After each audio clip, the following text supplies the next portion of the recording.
Hey, all your boys, it's and welcome back to Reese Tea, where we have conversations that matter with people who care. Today, I'm joined by my friend and new author, Dex Michael Anthony Gomez, the author of Hey, all your boys, it's and welcome back to Reese Tea, where we have conversations that matter with people who care. Today, we're joined by an old friend, Dex Michael Anthony Gomez, the author of the new book, Diary of King Michael Anthony, Life Notes, Love Notes. Please, let's give a warm welcome to Dex. Hello, Dex. Welcome to the show. Hey, Reon. Thanks for having me. I'm so glad to have you on. Before we begin, with your permission, I'd like to start with a prayer. Is that okay with you? Sure, of course. Great. Lovely. All right, so let's bow our heads and close our eyes.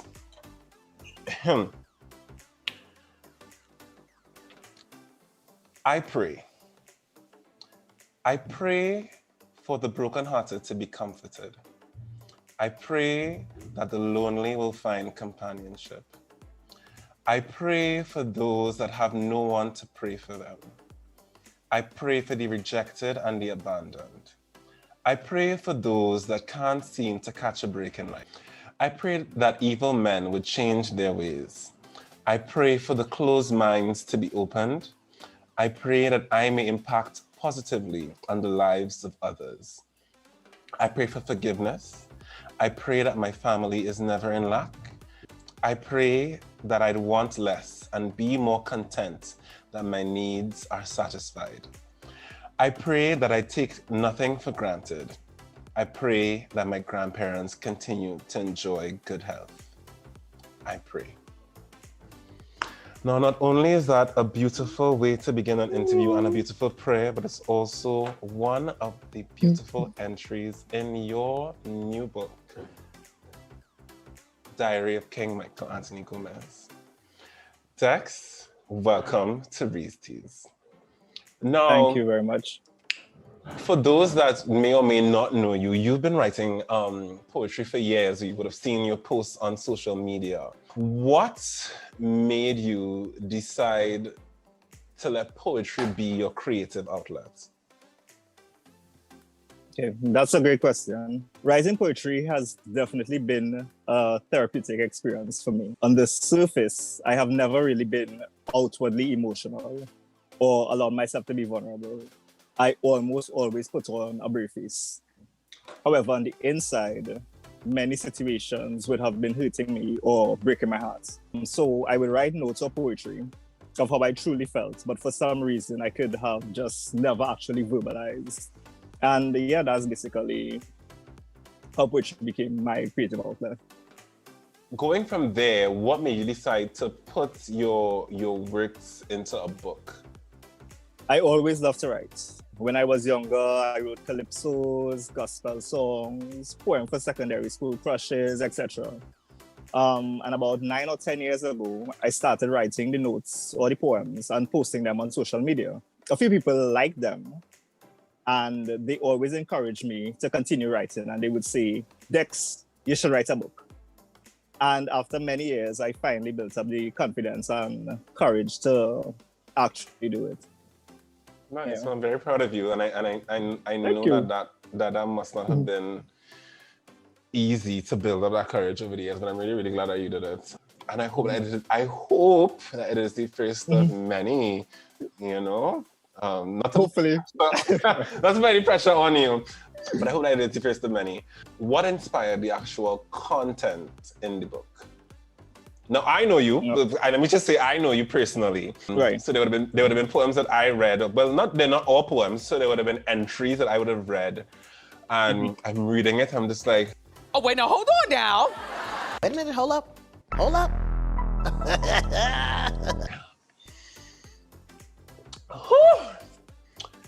I know what this is about, though. But for those who don't know you personally, please tell us what inspired the content. Right. A combination of situations, actually. So for those who don't know, I grew up with my grandparents. So the first thing would have been like my love and admiration that I have for them. Secondly, just observations of the world and society. The biggest part I would say probably would have been dealing with the roller coaster of emotions of taking care of my grandfather and my mother before their deaths. They were both sick for 3 years each and died 3 years apart. So my grandfather, he got sick in April 2012 with blood clots on his lungs and prostate cancer, and he died in June 2015. And my mother, she got sick in January 2016. She had multiple strokes, went through a dementia phase, stopped talking, stopped walking. She had multiple seizures, and then she died in October 2018. I mean, like a lot of the content has to do with that. And then on the love side, I mean, the highs and lows of romantic relationships, honeymoon phase, and then issues and dramas that accompanied, So. May I say, no, I don't know who your intended target audience is, and we can get into that. But for me, reading certain entries, I would say, surprisingly enough, this book, I think, would be very, very comforting or a good companion to anybody who's actually grieving. So I think like the book would be a very, very good companion to somebody who's actually like going through at least life notes, because a great amount of life notes are from those experiences with your grandfather and your mother. And I'd say for anybody who's going through grief, a lot of the poems for me felt like very, very real things. Well, not that they felt like they were real things. That somebody who is grieving might think or might go through or might consider. As a healthcare worker and as somebody who knows you personally, there's a particular entry where you go through like the thoughts that one goes through when they are sitting in front of somebody who's ill. What's really interesting and what passed through my mind as I read it is that as much as you, as an observer, was thinking those things, I wonder, and I'm not sure the poem was about your grandfather or about your mother, but I wondered, was this person thinking those things as well? As you lay there on your sick bed and you don't see the people that you thought would show up for you, like I wondered, do they think these things as well? And that poem, I think that when I read that one, I think that's when I messaged you and I said, you give me this thing to sit down here and cry. Because as much as those were instances where people are ill, I think there are instances where we may not necessarily be ill, but we are going through things in our lives, hardships where we envisioned that people would show up for us and they don't. And I wonder. I think the name of the poem was I Wonder, if I'm not mistaken. And I wonder, you know, why didn't they show up? So I can tell you, in reading the book, when it came to the life notes, I definitely felt like it would be a great companion for somebody who's grieving or somebody who's ill and going through those emotions and those thoughts. And well, as I said to you earlier, when I was reading the love notes, I just felt like one,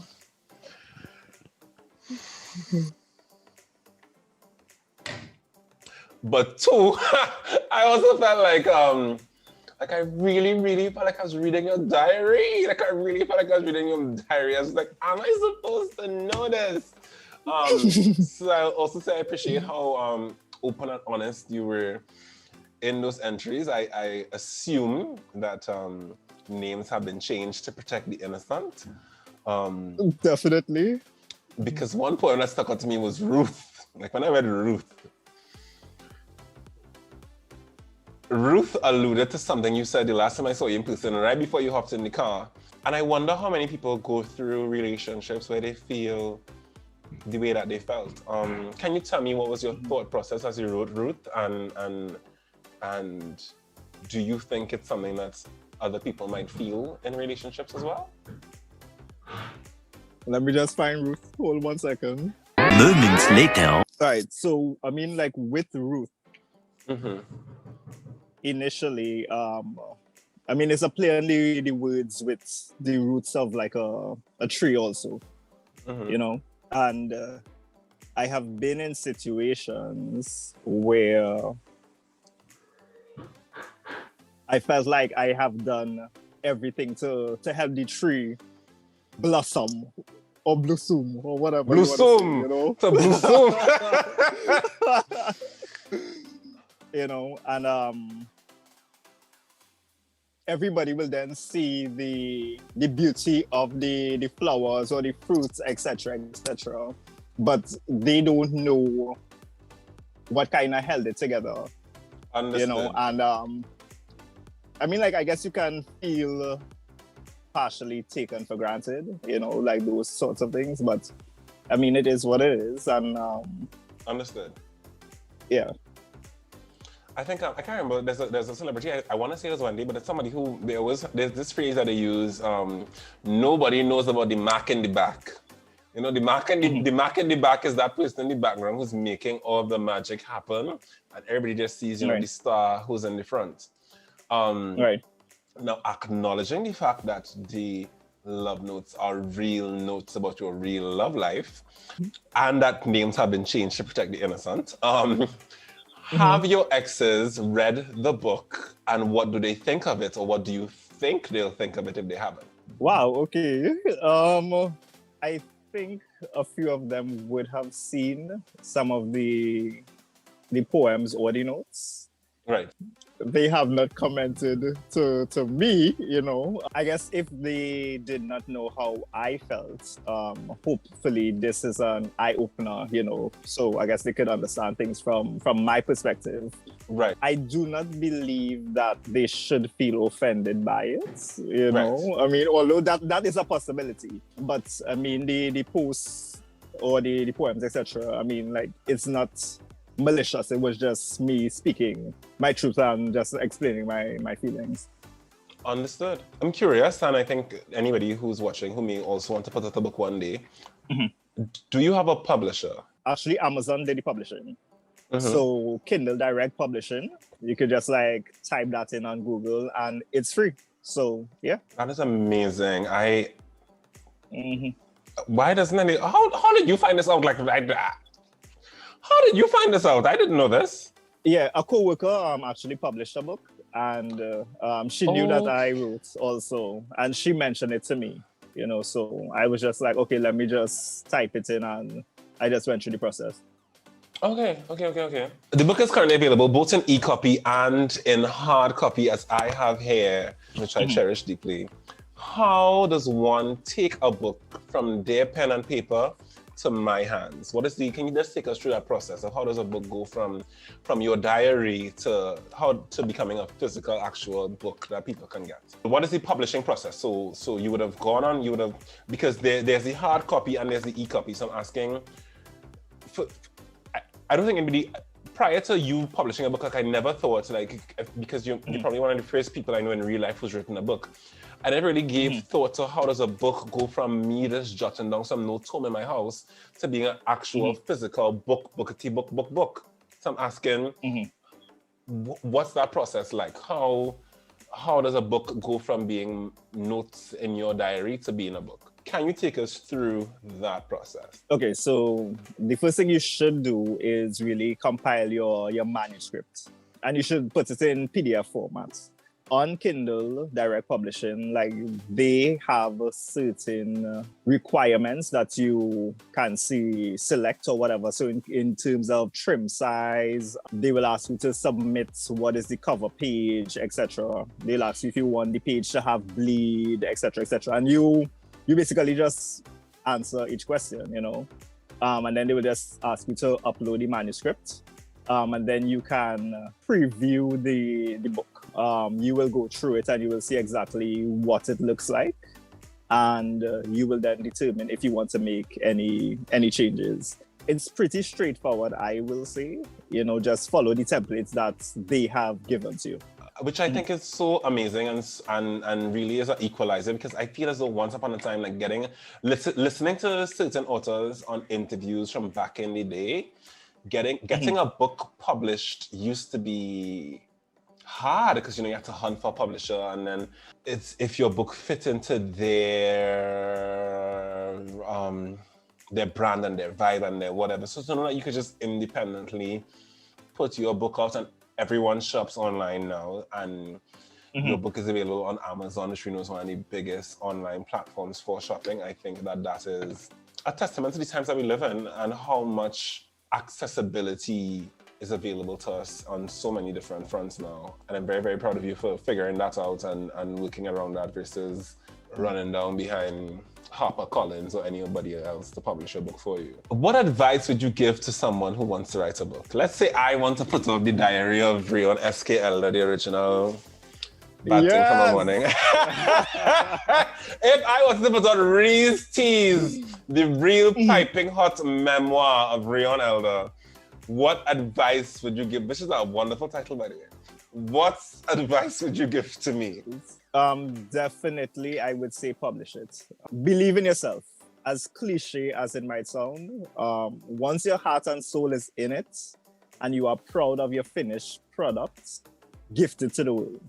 You really might be that inspiration to someone. You know, I mean, of course, you definitely have to have someone to review and edit it to pick up on errors that you might have missed, whether it be Absolutely. typos, spelling, grammatical, formatting, you know. But once you feel comfortable with your work and you're proud of your work, I think that you should let the world see it. I love that. Now, with that being said, I know that people always say never judge a book by its cover, but can we just take a minute and just admire the beautiful cover that is the Life Notes, Love Notes. I love doing the Life Notes, Love Notes. Can you tell us what inspired the cover? Thank you. Okay, well, I spoke to my graphic artist, Mr. Adrian Macano. My friend have graphic artist. Right. Sorry, say his name again. Anyway. We'll put his name down in the bio, with his permission, of course, so that anybody else who wants to get, Yes, You know? Adrian Macano. Lovely. He was the graphic artist. Stefan Simmons was the person who took the actual photo. And I explained what the notes and poems were about and the feel that I wanted to create. He sent me some draft ideas and I instantly fell in love with them. You know, there's an expression of the scales falling off from one's eyes, you know, and it's like a peeling away.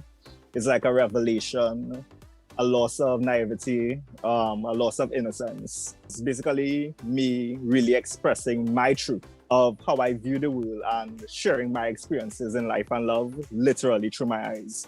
So I guess that's the whole thing with the eyes that you could. I love that. Yeah. Who's Dex's favorite author and what's his favorite book? Tune in on Thursday when he tackles our speed round.